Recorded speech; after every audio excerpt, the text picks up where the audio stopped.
রান্নার হাঁড়িতে দেওয়ার পরই লাল রঙের গরুর মাংস মুহূর্তেই হয়ে গেল সবুজ। খুলনার পাইকগাছায় এমন রহস্যময় ঘটনাকে ঘিরে তোলপাড় চলছে সামাজিক যোগাযোগ মাধ্যমে। দেওয়ার সাথে সাথে আমি কেবল বই দিচ্ছি, এরকম নাড়া দিচ্ছি, দেওয়ার সাথে সাথে নীলি রং বেরোচ্ছে। আমি বলছি যে কী ব্যাপারে নীলি রং বেরোচ্ছিস কেন? এবারে বেরোলি, আবার ঘোরা দিতে দিলি, পরপরই যে নীলি রং বাড়তে আছে। তার পাশে একটা মহিলা ছিল, উনি বলছে ভাই গোষ্ঠটা নামান দিন। নামানোর পরে রেখে দিচ্ছি, দেওয়ার পরে খানিক পরে সবাই ডাকলাম, ডেকে বলে দেখদিন গোষ্ঠ এরকম নিয়ে যাচ্ছে কেন। বুধবার দুপুরে পাইকগাছা পৌর এলাকার একটি বেকারির কর্মচারীরা পিকনিকের জন্য কেনা 4 কেজি গরুর মাংস রান্না শুরু করেন। তাদের দাবি, স্বাভাবিক নিয়মে তেল মশলা দিয়ে রান্না করার কিছুক্ষণ পরই মাংসের লালচে রং বদলে নীলচে সবুজ হয়ে যায়।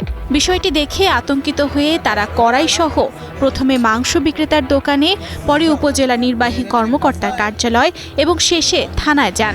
ঘটনার ভিডিও ছড়িয়ে পড়তেই এলাকায় কৌতূহলী মানুষের ভিড় জমে। অনেকেই এমন দৃশ্য আগে কখনো দেখেননি বলে জানান। আমি বলেছি যে মশলার সমস্যা যদি হয় তা গোষ্ঠ কখনো এরকম নীল হয়নি, কেউ আজ পর্যন্ত দেখাতে পারবে না। কিন্তু কোথায় আপনারা কি গোষ্ঠে কিছু মিশাইছেন, কিন্তু আমরা নিজেরাই খাবো, তো নিজেরাই কেউ বিষ মিশায়। অন্যদিকে অভিযোগ অস্বীকার করেছেন মাংস বিক্রেতা। তার দাবি, একই মাংস আরও কয়েকজন ক্রেতা কিনেছেন, কিন্তু তাদের কেউ কোনো অভিযোগ করেননি।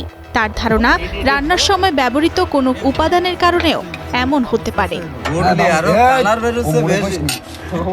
তবে বেকারির কর্মচারীরা বলছেন, রান্নায় কোনো রাসায়নিক ব্যবহার করা হয়নি।